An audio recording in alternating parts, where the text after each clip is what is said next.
The Imperium had ruled the stars for 5,000 years. To every known civilization in the galaxy, its name meant obedience. Its fleets turned worlds to ash. Its borders were graveyards. No one had ever challenged it, until the humans came. From the edge of the Perseus Arm, a fleet emerged. Sleek ships with angular hulls and engines burning blue-white glided through the void. Their insignia carried no royal crest, no divine emblem. Only a single word written in their own tongue: humanity. Imperium commanders noticed them first as faint heat signatures on deep space sensors. At first, they laughed. "Primitive explorers," one officer said. "They will turn back once they see the warning beacons." The humans did not turn back. Their formation remained steady, precise, unflinching. Every scanner showed the same result. They were headed straight for Imperium space.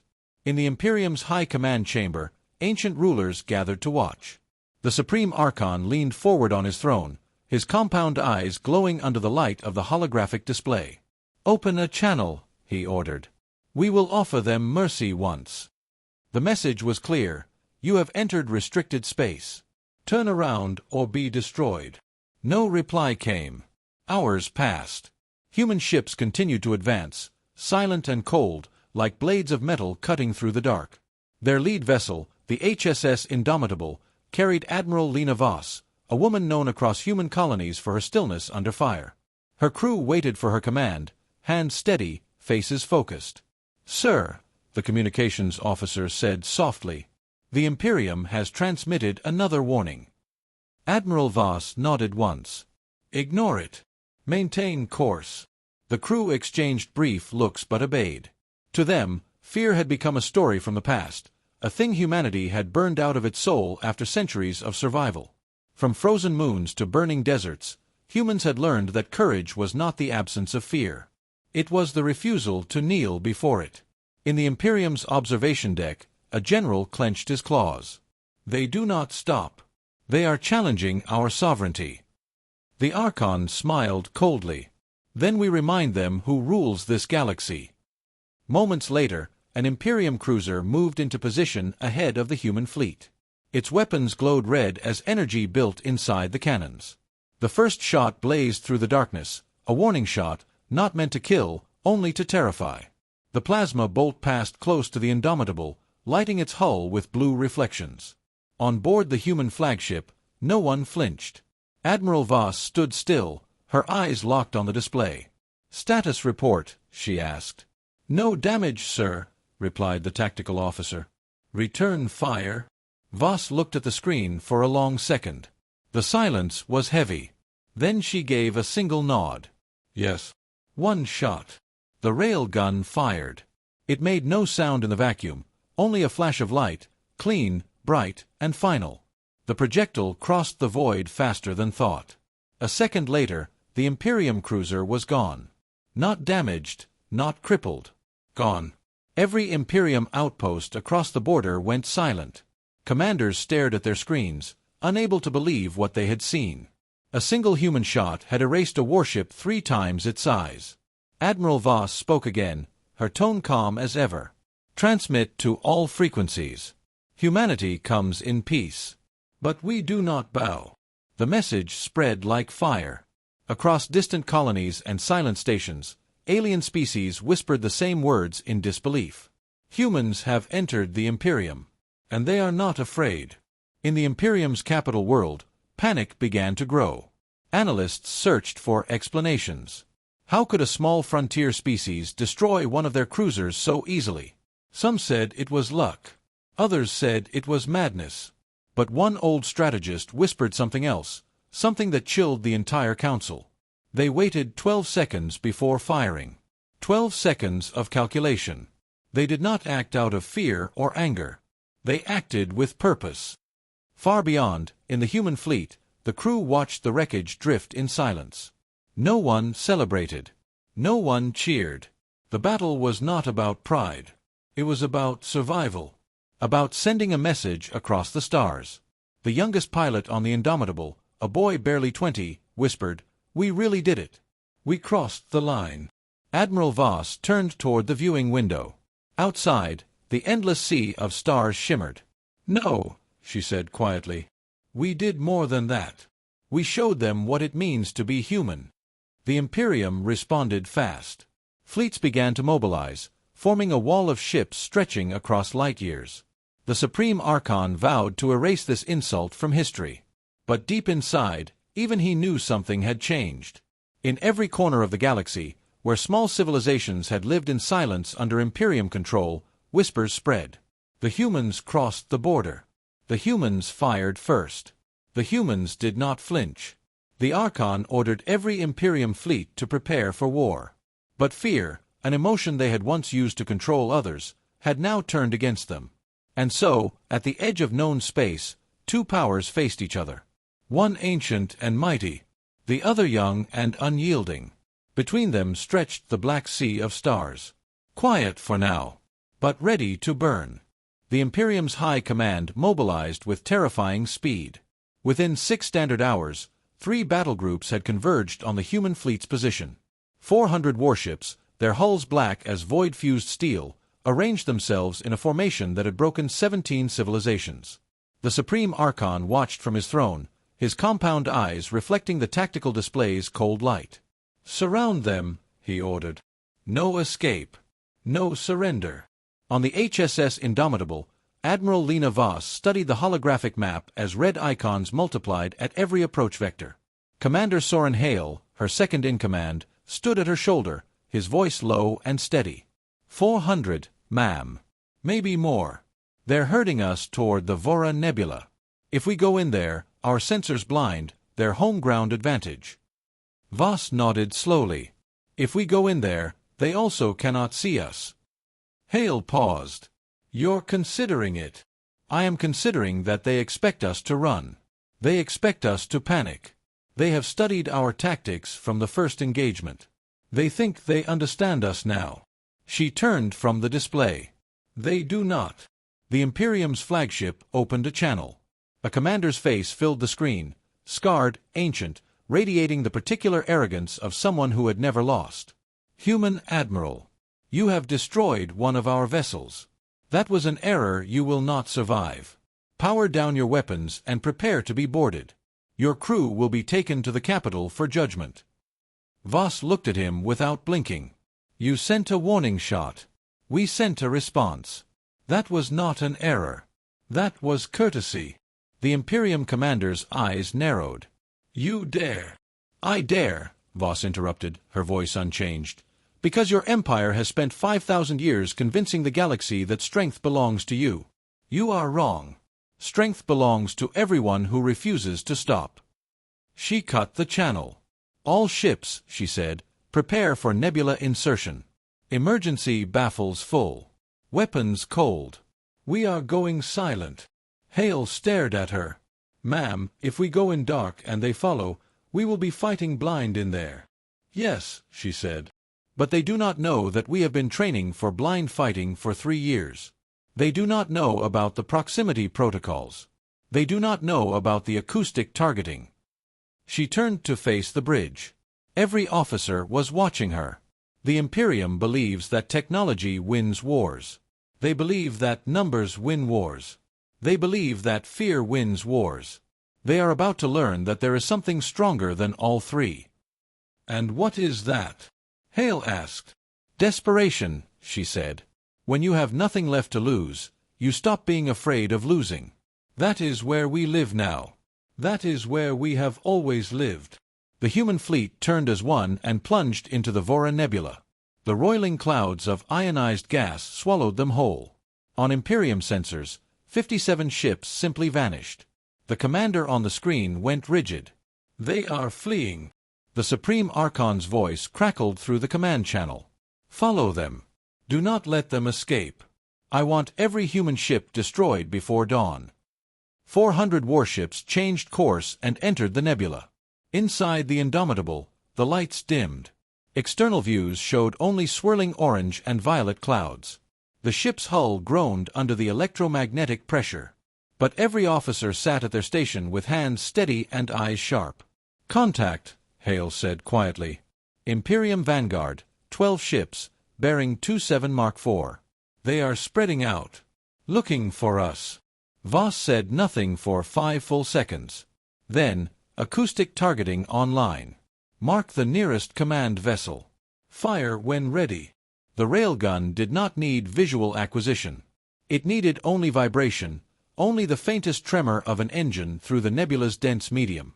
The shot left the Indomitable without light, without signature, without warning. 3 seconds later, the Imperium's lead cruiser ceased to exist. The nebula turned red with reflected fire. And somewhere in the chaos, Admiral Voss smiled. Not with joy, with the quiet certainty of someone who had already seen the ending and knew it would hold.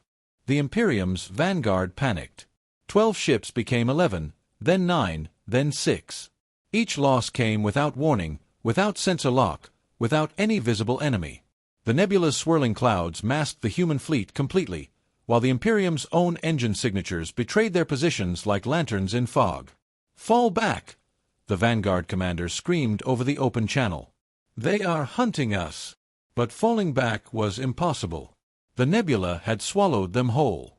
Every direction looked the same: orange and violet gas, distorted readings, the constant groan of hulls under pressure. And somewhere in the dark, the humans waited. On the Indomitable, Admiral Voss watched the tactical display with cold precision. Commander Hale stood beside her, his voice barely a whisper. 6 remaining. They are clustering, trying to form a defensive perimeter. "Good," Voss said. "That means they are afraid." The Imperium's command channel erupted with conflicting orders. One admiral demanded a full retreat. Another insisted on pressing deeper. The Supreme Archon's voice cut through the chaos, sharp as broken glass. "You will not retreat. You will not fail. Destroy them or do not return." Hale looked at Voss. "They are not going to leave." "No," she said. "They are going to die here." She opened a fleet-wide channel. "All ships, shift to Pattern 7. Acoustic targeting only. No 2 ships fire from the same vector twice. We are going to make them think there are hundreds of us." The human fleet moved like a school of fish, coordinated, silent, deadly. Each shot came from a different direction. Each kill left the Imperium more disoriented. Within 20 minutes, the Vanguard was gone. 400 ships had entered the nebula. 200 remained. And they were lost. A new voice crackled through the Imperium's emergency frequency. Younger than the others. Shaking. "Human Admiral. This is Captain Thora Venn of the Imperium carrier Shadow of Eternity. I am requesting parley." Hale raised an eyebrow. "Parley? They have never offered parley. Not once in 5,000 years." Voss considered. "Open a channel." Visual. Captain Venn's face appeared on the screen. She was young for her rank, by Imperium standards, barely more than a child. Her compound eyes were wide, her mandibles pressed flat against her jaw in the species gesture of extreme distress. "You are killing us," she said. "One by one.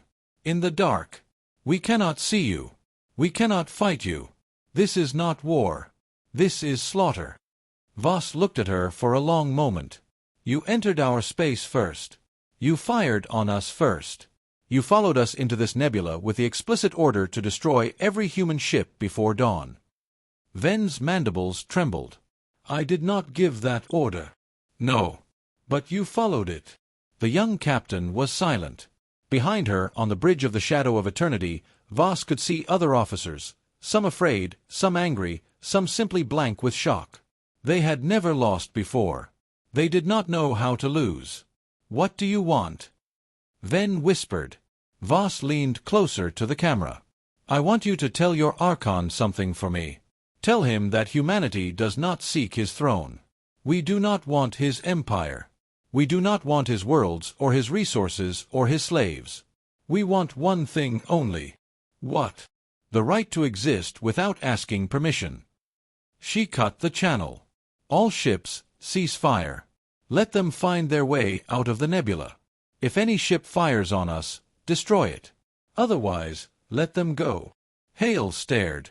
"Ma'am, we have them. We could end the Imperium's fleet in this nebula. Right now." Voss shook her head. "If we destroy them here, They will never forget. They will rebuild. They will come back with worse weapons. They will hate us forever. And if we let them go... Voss looked at the swirling orange clouds outside the viewport. Then they will spend the rest of their existence knowing that we could have killed them. And we chose not to. That is harder to fight than any weapon. The Shadow of Eternity was the first ship to break for the nebula's edge. Behind it, the rest of the Imperium fleet followed, not in formation, not in pride. In silence. In shame. The Supreme Archon watched them return on his display. 200 ships out of 400. No prisoners taken. No humans confirmed destroyed. And a message delivered by a young captain whose voice had not stopped shaking. They want the right to exist without asking permission. The Archon sat alone in his throne room for a long time. Outside the windows, the stars of his empire stretched to every horizon. But for the first time in 5,000 years, they looked smaller. And somewhere in the Vora Nebula, the HSS Indomitable drifted in the quiet dark. Admiral Voss stood at the observation window, watching the last Imperium ships disappear into the void. Commander Hale approached. What now? Voss did not turn around. Now we wait. They will come back. They cannot help themselves. Empires do not know how to leave things alone. And when they come back... She finally turned. Her face was calm, but her eyes carried something Hale had never seen before. Not anger. Not hope. Something older. Then we remind them again. As many times as it takes. The stars outside burned on, indifferent and eternal. But somewhere in the dark, the galaxy had begun to shift. And the Imperium's 5,000-year reign had just learned the name of its ending. The Imperium did not wait long. 37 hours after the shattered fleet limped home, the Supreme Archon issued a decree that echoed across every world under his dominion. Total mobilization. Every ship. Every soldier. Every weapon. Humanity will be erased from the stars. On the HSS Indomitable, Admiral Voss read the transmission in silence. Commander Hale stood beside her, his jaw tight. They are throwing everything at us, he said. Estimates put the incoming fleet at over 3,000 vessels. Maybe more. Voss set down the datapad. They are not throwing everything at us. They are throwing everything at the idea of us. The fear of us. The precedent of us. Is there a difference? There is a difference between fighting an enemy and fighting a ghost. She turned to the tactical display. Where is the nearest neutral system? Hale pulled up the star charts. Korvath. About 6 hours from our current position. It is a trading hub. No military presence. Multiple species. The Imperium does not control it, not directly. Then that is where we go. Hale stared. Ma'am, you want to lead 3,000 Imperium warships to a neutral system full of civilians. I want to show the galaxy what the Imperium does when it is afraid. Voss's voice was steady. They will follow us. They cannot help themselves. They will burn through Korvath without caring who is in the way. And every species in that system will see the truth. Which is that the Imperium is not invincible. They are desperate. Desperate empires make mistakes. Desperate empires show their claws. And when the galaxy sees those claws drawing innocent blood, the Imperium's greatest weapon, fear, will turn against them. The human fleet changed course. 6 hours later, they entered the Korvath system. It was a bustling crossroads, freighters drifting between orbital stations, cargo depots glowing with artificial light, habitats clustered around a yellow sun. Dozens of species went about their business, unaware that the edge of history was about to carve through their homes. Voss opened a system-wide channel. This is Admiral Lena Voss of the human fleet. We are taking refuge in your system. We mean you no harm. But the Imperium will follow us. We recommend immediate evacuation or shelter. We are sorry. Panic spread like fire. Freighters scrambled for escape vectors. Stations sealed their outer doors. On the surface of Korvath's main colony, civilians streamed toward bunkers that had not been used in centuries. The Imperium arrived 73 minutes later. Not 3,000 ships. 4,000. The sky above Korvath turned black with hulls. The Supreme Archon's face appeared on every screen in the system. His compound eyes burned with rage. Humans! You have led us to a nest of innocents. A coward's move. Surrender now, or every being in this system will share your fate. On the Indomitable, Voss looked at Hale. Record this. Every channel. Every angle. She opened a response. Archon. These people have done nothing to you. They are merchants. Farmers. Families. If you destroy them, the galaxy will know. They will see what you truly are. The Archon's laugh was cold. The galaxy already knows what we are. We are rulers. We are conquerors. We are the power that keeps order in chaos. Your sentimentality changes nothing. He raised his hand. 4,000 ships powered their weapons. Voss turned to her crew. Hold position. Do not fire. Not yet. Ma'am, Hale said, his voice tight. They are going to. I know. The Archon's hand fell. 4,000 beams of plasma lanced toward Korvath. And stopped. Hovering in the void, frozen mid-flight, as if time itself had refused to obey. On every bridge, every sensor station, every observation deck, Imperium and human alike, the silence was absolute. Then a voice spoke. Not through speakers. Not through channels. Inside every mind in the system. Enough. The Archon staggered on his throne. Voss gripped the edge of her console. Crew members clutched their heads. Outside, the frozen plasma beams dissolved into harmless light. And from the darkness beyond the Imperium fleet, something emerged. Not a ship. Not a weapon. A presence. Old beyond measure. Patient beyond comprehension. It had been watching. Waiting. And now, it had chosen. The presence hung in the void like a second sun, silent, ancient, and absolute. Every being in the Korvath system felt its attention like gravity. Not hostile. Not kind. Simply aware. The Supreme Archon's face, frozen on every screen, had lost its arrogance. His compound eyes were wide, mandibles slack. "What is this?" he whispered. "What have you done?" On the Indomitable, Admiral Voss stood motionless. She had never seen this being before. No human had. But somewhere deep in her memory, in the oldest stories, the ones passed down before writing, she recognized it. The Watcher at the edge. The one who had seen empires rise and fall and never once intervened. Until now. The voice returned, calm as deep water.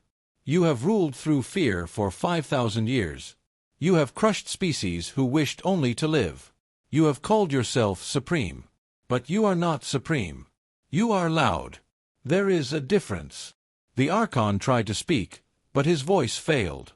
Around him, his admirals trembled. Some wept. The presence continued. The humans did not summon me. They do not command me. No one commands me. But I have watched them. I have watched how they survive. How they fall. How they rise again. How they choose kindness when fear would be easier. And I have watched you, Archon. You have never chosen kindness. Not once in 5,000 years. The void shimmered. The Imperium's weapons, every cannon, every missile, every energy bank across 4,000 ships, simply ceased to exist. Not destroyed. Unmade. As if they had never been built. You will not harm this system. You will not harm these humans. You will return to your capital. You will release every enslaved species. You will dismantle every weapon. And you will remember, for the rest of your existence, that you were allowed to live. Not because you deserved it. Because the humans asked me not to destroy you. The Archon's face crumpled. The humans asked you to spare us? Voss closed her eyes. She had not asked. She had not even known this being existed. But in that moment she understood. Her refusal to slaughter the Imperium fleet in the nebula. Her decision to lead them to Korvath instead of a trap. Her choice to warn civilians instead of using them as shields. The Presence had been watching all of it. And it had approved. The Archon's fleet turned. Not by choice. By compulsion. 4,000 ships, their weapons gone, their pride shattered, limped toward the edge of the system. The Archon himself sat motionless on his throne, staring at nothing. The Presence spoke one last time. To Voss. To her alone. You did well. Continue. Then it was gone. The void returned to normal.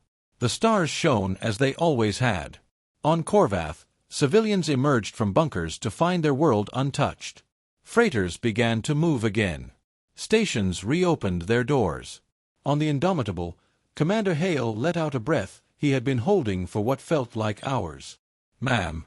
What was that? Voss looked out at the stars. I don't know. But I think it has been there for a very long time. Watching.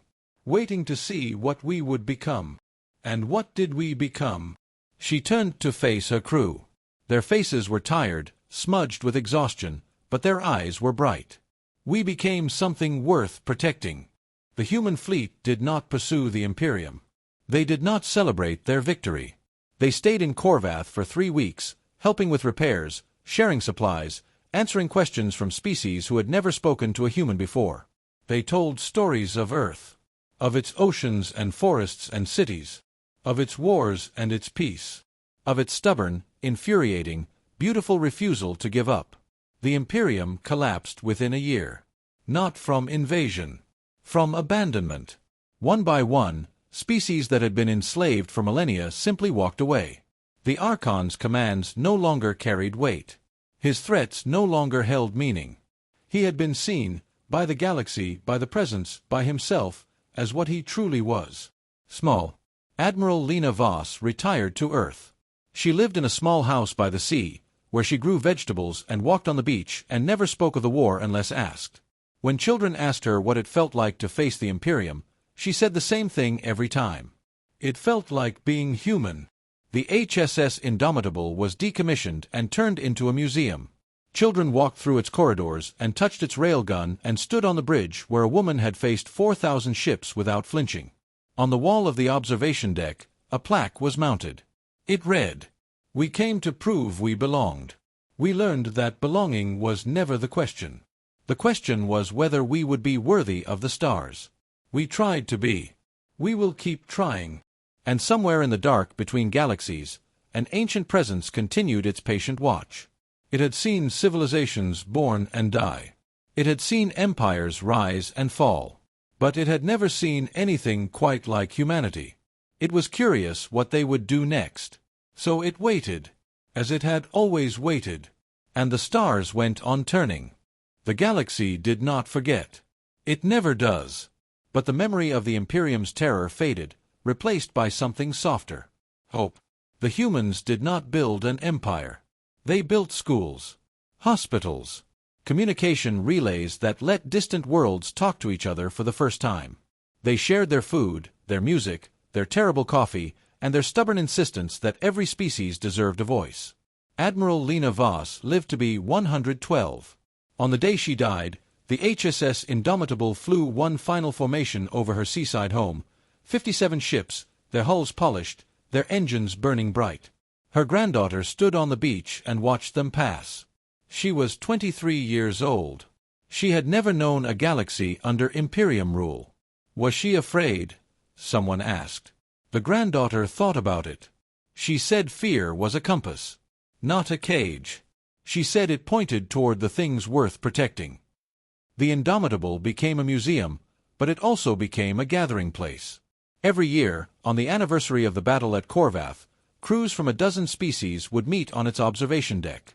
They would drink terrible coffee and tell stories and watch the stars. And every year, someone would read the plaque aloud. We came to prove we belonged. We learned that belonging was never the question. The question was whether we would be worthy of the stars. The ancient presence did not return. Not visibly. But sometimes, on quiet nights, deep space sensors registered faint energy readings at the edge of the galaxy. Not threatening. Not communicative. Simply present. As if something very old and very patient was checking in. Making sure everything was still all right. Commander Soren Hale wrote a memoir. It became popular across dozens of worlds, not because it was about war, but because it was about what came after. The rebuilding. The arguments. The alliances that almost failed. The friendships that did not. In the final chapter, he wrote, "We thought we were entering the Imperium's domain to prove we would not bow. But the truth is simpler. We were lost. We were scared. We were a young species with old wounds and a terrible habit of fighting ourselves. And then we looked up at the stars and realized they were full of people just as lost and scared as we were. So we stopped trying to be fierce. We started trying to be helpful. And somehow, that changed everything." The Shadow of Eternity, Captain Thora Ven's ship, the one that had asked for parley in the nebula, became the first Imperium vessel to join the new alliance. Ven herself served on the council that wrote the Charter of Free Worlds. She and Voss became unlikely friends, meeting once a year to share tea and argue about politics. "You should have destroyed us," Ven said once. "It would have been easier." Voss shook her head. "Easier, yes. Better, no." Decades later, a child on a distant colony asked her teacher, "Why did the humans win?" The teacher thought for a long time. Then she said, "Because they refused to become what they were fighting. Because they remembered, even in the darkest moments, that the goal was not victory. The goal was a future worth living in." The child nodded. She did not fully understand. But she would. Outside the classroom window, the stars were the same stars that had watched humanity crawl out of caves, build ships, cross the void, and stand before an empire. The stars had seen everything. They had never judged. They had simply waited. And somewhere in the quiet dark, an ancient presence that had no name and needed none continued its patient watch. It had seen kindness before, but never from a species that had so many reasons to be cruel. It found that interesting. It found it worth protecting. The stars went on turning. The galaxy healed. And humanity, stubborn, contradictory, beautiful humanity, kept trying to be worthy of the stars that had welcomed them home. Not as conquerors. Not as rulers. As family. The plaque on the Indomitable caught the light of a passing star. The words glowed faintly, as if they were alive. "We came to prove we belonged. We learned that we always had." Outside the observation deck, the void stretched on forever. Quiet. Patient. Full of possibility. And somewhere in the darkness, something very old allowed itself something very rare. A quiet, satisfied stillness. As if, after eons of watching, it had finally seen what it was waiting for.